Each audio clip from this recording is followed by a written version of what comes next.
The wind cut through the night like a blade. It was almost midnight when Ethan Parker, a single dad working 2 jobs, pulled up to the old bus stop on Willow Street. His 8-year-old daughter, Lily, slept in the back seat, her little head resting against a pillow she carried everywhere. Ethan had just finished a long shift at the warehouse.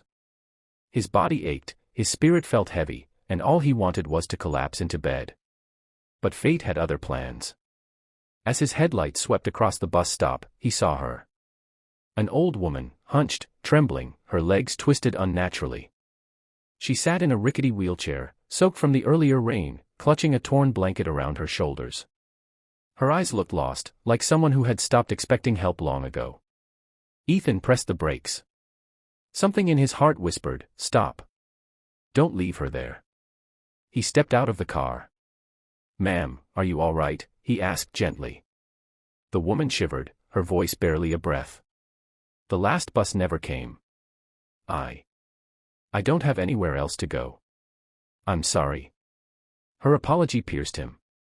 Why was she apologizing for existing? Ethan swallowed hard. "Do you have family? Anyone I can call?" "No," she whispered. "Everyone I had is gone." For a moment, Ethan's chest tightened. He understood loneliness too well. Since his wife died 3 years ago, life had been a battlefield, raising Lily alone, juggling bills, fighting exhaustion every day. Yet he'd never felt this kind of abandonment in another person's eyes. He looked at her again, and the words left his mouth without hesitation. "Come home with me." The woman's eyes widened. "Son, no. I can't trouble you. I'm just an old burden." Ethan shook his head. No one deserves to be left in the cold. He helped her into the car, folded her creaking wheelchair, and drove through the night, never imagining how deeply this choice would transform all their lives. Chapter: A House That Needed Healing. When they reached the small, worn-down house, Lily woke and rubbed her eyes. "Daddy, who is she?" Ethan smiled softly. "Someone who needs our help." Lily climbed out and approached the old woman, offering her tiny hand with innocent sincerity. "I'm Lily. You can stay with us." The woman's lips trembled. "My name is Margaret." The next morning, Ethan truly saw the challenges. Margaret's right side was paralyzed from a stroke. She could barely hold a cup without shaking. She needed help with almost everything. Ethan worried. He could barely afford food. He was already months behind on rent. How was he supposed to take care of someone else? But then he saw Lily feeding Margaret breakfast, wiping her chin with the care of a nurse, and Margaret smiling for the first time. "Daddy," Lily whispered later, "she needed us." And suddenly the fear felt smaller. Challenges they faced. 1. Financial strain. The grocery bills doubled. Medical supplies were expensive. Ethan had to pick up extra shifts. He often skipped meals so the others could eat. 2. Struggle at work. His boss warned him, "One more late arrival and you're done." But Ethan kept getting late, helping Margaret before leaving. 3. Margaret's guilt. She cried often, believing she was ruining their life. "I'm nothing but a weight on your shoulders," she whispered one evening. But Ethan looked at her with the same gentle resolve. "You're part of this family now." 4. Lily's illness. One night, Lily caught a high fever. Ethan panicked, he couldn't leave Margaret alone to drive her to the hospital. But Margaret insisted, "Go. I'll be fine." He returned hours later to find Margaret had crawled, dragging herself with one working arm, just to get Lily's cold water and medicine from the cabinet.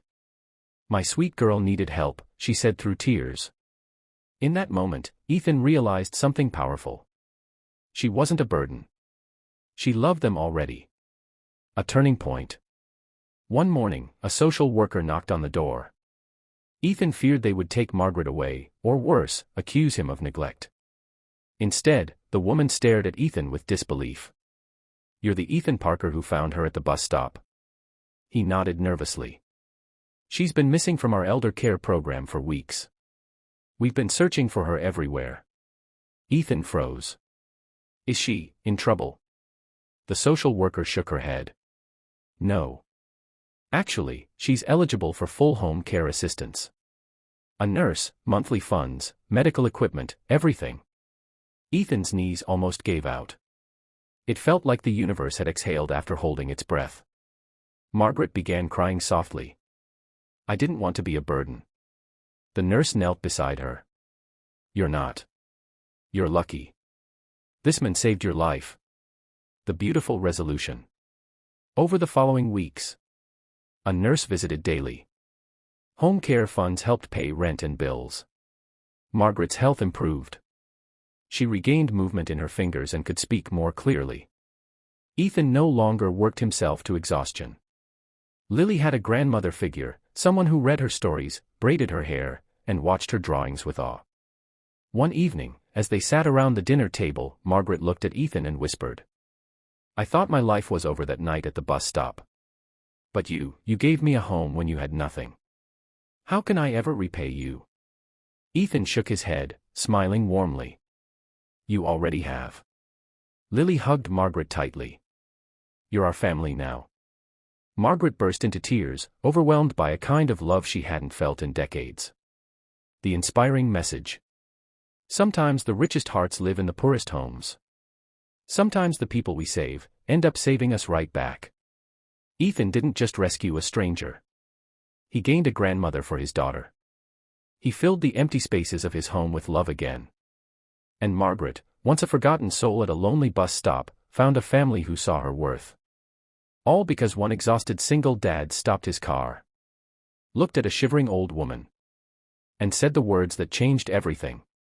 Come home with me.